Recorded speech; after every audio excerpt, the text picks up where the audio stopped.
Welcome to Healing the Spirit, a space where we awaken our creativity, deepen our connections, and remember who we are through the lens of astrology, archetypes, and art making. I'm your host, Jonathan Coe.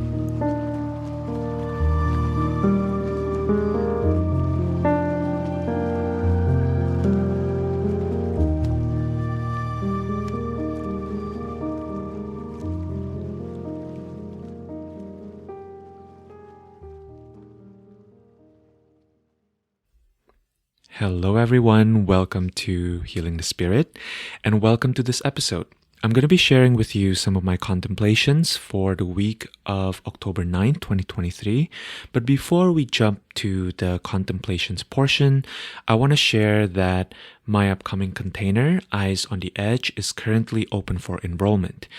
Eyes on the Edge is an 8-week container where we will be exploring Mars through contemplative practices. So what that means is that we'll be doing experiments with our energy through meditation, through self-inquiry, and through embodiment practices. My hope is that in getting to know Mars a little bit better, you get to experience and practice what it looks like to cultivate wakefulness in your everyday life. And I truly believe that this wakefulness that Mars can teach us will assist us in meeting our lives, our relationships, and our projects, our creative projects, with a certain level of ownership and precision. I welcome you to check out the course page if cultivating a devotional praxis with Mars is calling to you at this moment, if it feels resonant. The link will be in the show notes below. So a few logistical things that I want to share is that this offering will begin on Tuesday, October 24th. There will be no early bird registration because this is a tiered offering, meaning there are 3 price points that you can choose based on where you feel yourself to be at this moment financially. That being said, if you join us before this coming Thursday, October 12th, which is when Mars will be entering Scorpio, you'll receive a gift from me, which is a 5 to 10 minute audio note on your natal Mars. This container, I believe, is perfect for you if you've been feeling the call towards getting to know your own unique Mars, getting to cultivate your relationship with Mars, and to honor the sacredness of your unique Mars expression. How I approach facilitating this container will be from the perspective of creating the structure, offering the prompts, and helping shape the energetic pathways that will assist you in getting to know your unique expressions of Mars, getting to strengthen your connection and your relationship with Mars, and to begin applying the practices that start to emerge within this container that feel aligned to you to practice at this time, to all areas of your life, right? And we'll be tracking that together within the 8 weeks. I also received a question from a listener asking if I plan to cap the number of participants for this particular container. My answer to that is that I might, if it starts to feel to me that the container is getting too crowded for the kind of work that we'll be doing together here. My process around this is that I'm currently listening, attuning, and feeling into the guidance of the container itself. I'm really putting myself in the container and using myself essentially as a tuning fork, right? To feel into, is this the right size for the kind of work that we'll be doing together? So technically, formally, the enrollment will be open until the night before, which is on Monday, October 23rd. However, if I start to sense that there's a kind of contraction that comes from the container being too full or too crowded in a way that will begin to compromise the integrity and the structure of this container for the people who have signed up, I will be closing the container. So if you know that you want to do it, I encourage you to join us whenever it is that you feel the pull, and to trust that if this work is right for you at this moment, you will know. So yeah, I trust in your intelligence and feel into it. Hopefully, if you're feeling called to it, I will be really excited to be holding and facilitating this work for you in the coming months. Okay, so let me share a little bit about the upcoming week. First, starting with the overview of the astrology, on Tuesday the 10th, Venus in Virgo will oppose Saturn, which is currently retrograde in Pisces. Pluto will station direct in 27-degree Capricorn. On Thursday the 12th, Mars will enter Scorpio. On Friday the 13th, Mars in Scorpio will trine Saturn, which is currently, as I mentioned, retrograde in Pisces.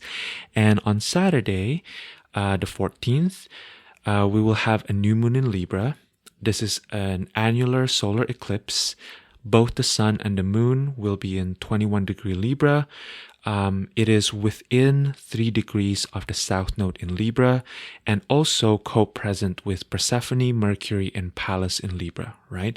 And both the sun and the moon in Libra will be answering to the ruler of Libra, which is Venus in Virgo. And so the first phrase that came up for me as I was contemplating this week is, we are experiencing the death of business as usual, right? To me, entering eclipse season is, to begin with, never a casual thing, right?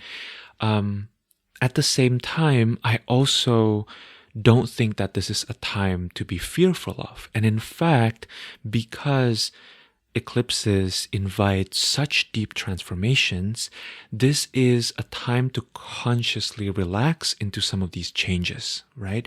That the change will meet you halfway. You don't have to be looking for the change. Life will present it to you.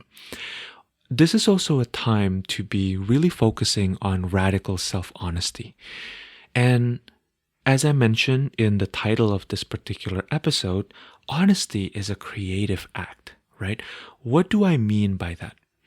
Honesty creates new opportunities, opens new doors, while at the same time closing the doors on opportunities, relationships, ways of being that are actually never really meant for us, right? When we're honest with ourselves, when we're honest with our environment, it brings our true identities out into open air, right? Especially identities that perhaps have been obscured by fear responses, as well as the trauma that we've experienced in our lives, right? And to approach honesty with kindness and maturity is the key here, right? And maturity, that as I'm speaking of it at this moment, is not a state, right? You don't practice to become mature. Rather, it's an attitude, it's a perspective, it's a worldview, it's a commitment that you get to consciously tap into at any given moment, right? When you decide you want to look at life with a certain level of responsibility and maturity as the creator of your own reality, then you will put on the cloak of maturity, right? And you will face whatever life presents you with a certain degree of honoring of your creative agency and power, right? And this is really reflected in the astrology through Saturn's involvements, right? Saturn in Pisces in retrograde is not really Saturn that's stern, right? It's not Saturn that's rigid. It's Saturn that understands that what's honest in this particular moment may shift the next moment, right? We are always responding to life as life is happening, you know? This is also very much an Aries Libra axis lesson, right? Which is where the nodes currently are, the lunar nodes, that, Aries Libra feels to me like an action movie, versus a psychological thriller, right? It's where life is always meeting us with a sort of response. It's not the kind of time, it's not the kind of astrology that will be quiet, that will be subtle. These are, we will be looking at experiences, patterns that are very consequential to our lives right now, right here, right? There's an immediacy, there's an urgency to the cardinal signs that maybe we haven't really experienced when the lunar nodes were in Taurus, Scorpio, right? And so meeting each opportunity that life is bringing us with honesty, in a way that is mature, in a way that honors and remembers our inherent creative agency, is kind of the name of the game within this particular week, right? And I'm going to get a little deeper with the astrology here to further assist us in anchoring, right, this the sense of working with our innate honesty. So the anchor for this particular experience that I want to bring in is Venus entering Virgo, right? Venus entering Virgo brings a shift of temperature. We have been experiencing Venus in Leo for a long time, right? You may remember, if you've been tracking the astrology, that we have a Venus retrograde in Leo, and so Venus entered Leo, and then Venus goes retrograde all the way in Leo, and then Venus goes direct again in Leo. So we have a couple months, of Venus in Leo, right? Venus in Leo is a placement that brings us illumination into the places where maybe we need a little extra warmth, where we need a little extra love, perhaps even showing us the direction that our hearts want to take us. Venus in Virgo will be showing us where in our daily lives our actions have aligned with this heart quality and where our actions have not. So as an example, maybe in your heart, you believe that you deserve rest. You believe you deserve support. But the truth is that every time a kind soul in your life reaches out a hand and wants to help you, you puff out your chest, right? And you say, no, I'm good, I'm cool, I'm powerful, I don't need help, right?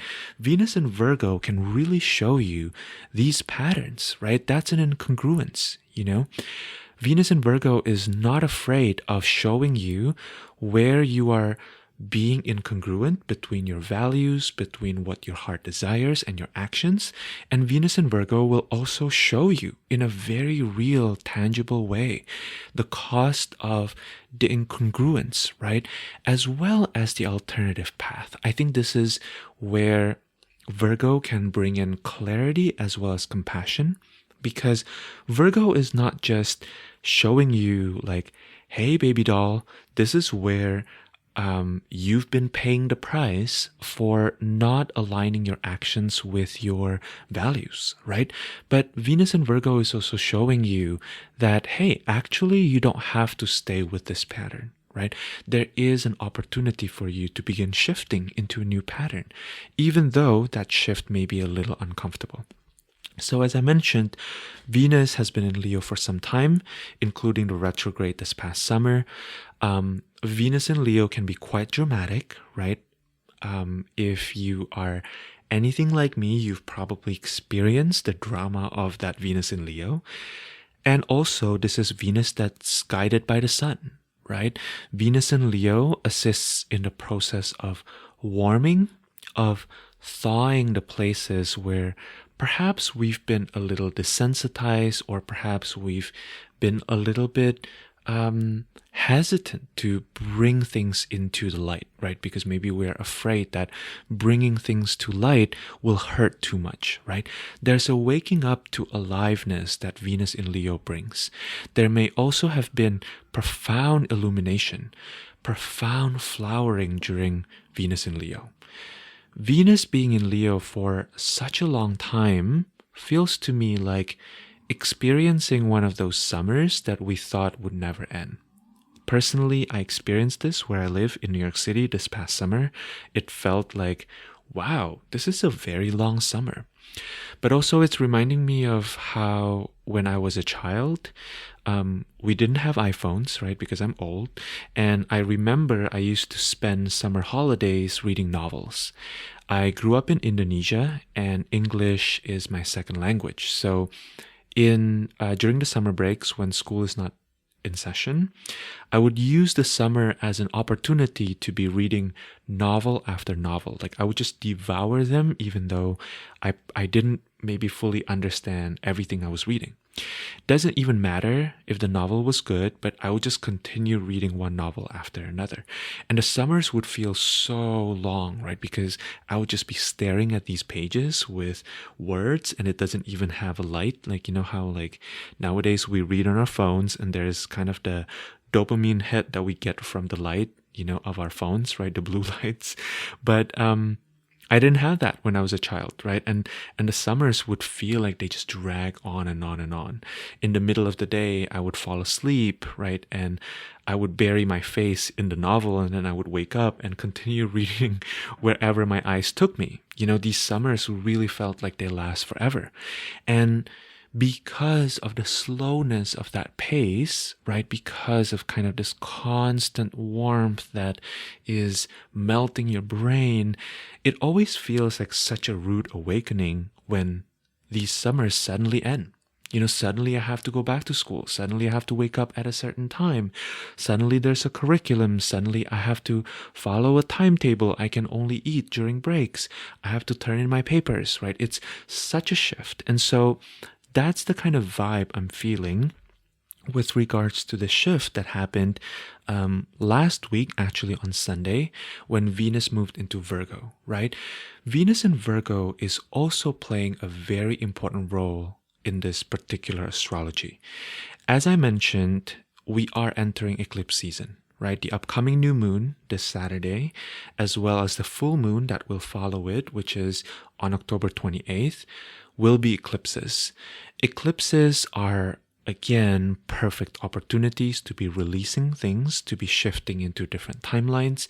And along with that, there will be tension, because each time we leave one shell, right, one way of being, one costume that we've been getting so used to, there will be internal and external challenges, right? Shifting into a different timeline will show you where you're hanging on to the old timeline. And so I want to share something from my own process because I sense that this might be helpful for a lot of you in terms of reflecting on your own processes. So as I mentioned at the start of the episode, I'm currently preparing this Mars offering, right? That will begin on Tuesday, October 24th. And so the majority of my focus has been on preparing for the energetic space, right? That will hold this offering. With Mars, this time around, I'm really being shown places where I'm not aligned, where my energetic integrity has been not at the level that is needed in order for me to be able to hold that container with ease and at the same time with the structure that it needs, right?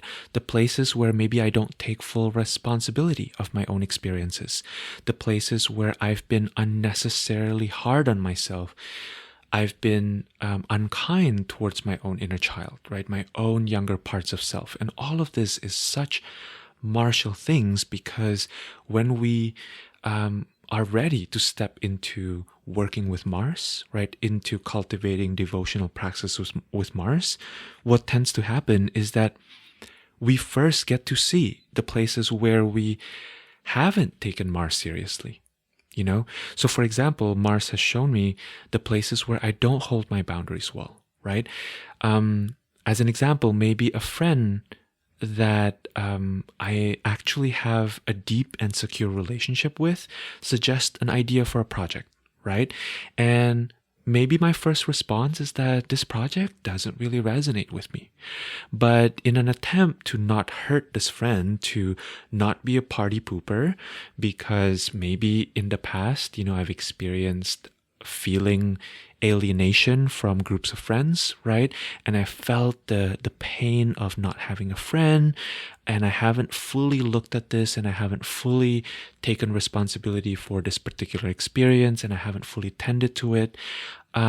Maybe I say yes, right? And even though I don't feel true resonance with the project, I just go along with the flow, Sooner or later, either of us have to pay a price, or maybe even both of us, right, have to pay the price, because sweetness and consideration that's not rooted in truth sooner or later starts to disintegrate, right?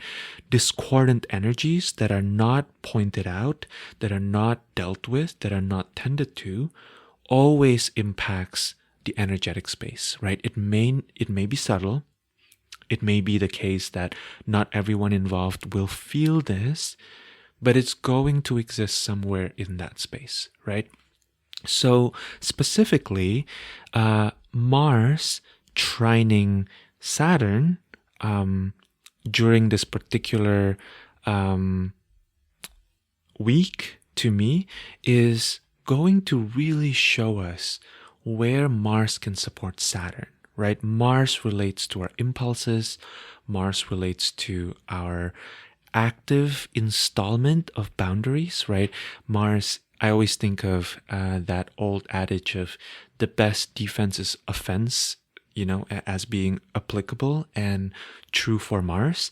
Will be shown where actively addressing these things will support the greater structure of our lives, right? Where, and this is true for me as someone who is a generator in human design, where I've become aware of maybe the projects or maybe the relationships, maybe the patterns, right? The relational patterns that don't have deep roots, that actually it's much better for me to just pull it out, right? To not engage in that anymore, because allowing a lot of plants that don't have deep roots to hang around in my garden impacts the rest of the garden, right? So to speak. During both the new moon as well as the full moon, the moon will be answering to Venus in Virgo. And so Venus in Virgo, I don't always use the Golden Dawn association between astrological placements and tarot, but I was really feeling called to look into it for this particular Venus in Virgo. And I found that it's actually associated with the Nine of Pentacles, right? So if any of you have a relationship with the tarot, you know that the Nine of Pentacles has this energy of like self-containment, has this energy of centering truth and authenticity, even if that means that maybe you lose some company, that maybe you, to me, the Nine of Pentacles shows us the areas of our lives, right? The places in our lives where perhaps the support of friends, right? The support of another human being is less important and less helpful, less nourishing than the support of the greater web of life, right? The non-human support, The astrologer Alice Sparkly Cat wrote this about Venus in Virgo, and I'm going to read it to you because I think it's fabulous. Venus in Virgo is not nice. It's not supposed to be. It's many things. It's kind, it's moving, it's careful. It knows precisely what a moment needs in order to transform into something else. And it's wonderfully considerate of almost everything. But it's not nice. It doesn't play at niceties. This is Venus that, within the essential dignity scheme, is in fall, right? This is Venus that enjoys its own solitude and company. This is Venus that expects truth, authenticity, honesty, right? This is also Venus that's deeply devoted, right? And so a question for you to contemplate on is, what are you devoted to at this moment? And maybe for some of you, the answer comes in right away. Maybe you know that you're devoted to love, or maybe you're devoted to sovereign interdependence, or maybe you're devoted to true aligned care, right? True sustainable care. But maybe for some of you, it's not entirely clear. And so if it's not entirely clear for you, what I want to encourage you to engage with is to begin opening up your perspective, right? And to start feeling into your actions, on a day-to-day basis. What are my actions telling me about the values that I'm devoted to, right? The things, the relationships, the places that I'm devoted to. Virgo is about boundaries that are not just for the sake of boundaries, right? Rather, it's about boundaries for the sake of being in service to a particular frequency. What if we believe, this is something that I've been discussing with one of my mentors, Sabrina Monarch, about, right? What if we are more devoted to the frequency, right, that we are committed to, rather than the feelings of the individual people that we are in relationship with? Because feelings come and go, right? I am such a feelings person. I am a Pisces sun, after all, right? So I'm super into like, feel into your feelings, but at the same time, feelings shift. I'm the first person to admit that how I feel before I eat my first meal of the day and after can be wildly different, right? And so honoring the fact that feelings are fluctuating, right? But energetically, if we are sensitive, we can really tune into what is happening here in the space right now. Is it in alignment, or is it in service to that frequency that we are devoted to, right? And what happens when we realign back to that frequency? Sometimes people respond with being mad or thrashing around. But oftentimes what I found is that when we realign with that frequency, even the negative feelings that emerge for people tend to quickly shift into some sense of gratitude, some sense of honoring, respecting that they were maybe a little bit out of alignment, And so when I tune into what medicine this astrology and this coming week is bringing for us, what I was receiving was this image of rowing on a boat at the surface of a calm lake under the moonlight. And I want you to tune into this imagery here with me, right, for a little bit. What does it mean for you to be rowing on a boat at the surface of a calm lake under the moonlight? That's not to say that deeper underneath the lake, there's not stirrings, right? But this energy of moving through our lives as if we were rowing on a boat at the surface of a calm lake under the moonlight brings to me this energy of the High Priestess, actually. If you have a relationship with the tarot, you know that the High Priestess is one that is really tuned in to this deeper frequency, right? And has practiced, has cultivated this quality of being able to be still enough to be holding all that is underneath, right? With integrity and with devotion. So that's what I'm going to leave you with. I hope that this contemplation serves you. I am excited to see some of you listening here.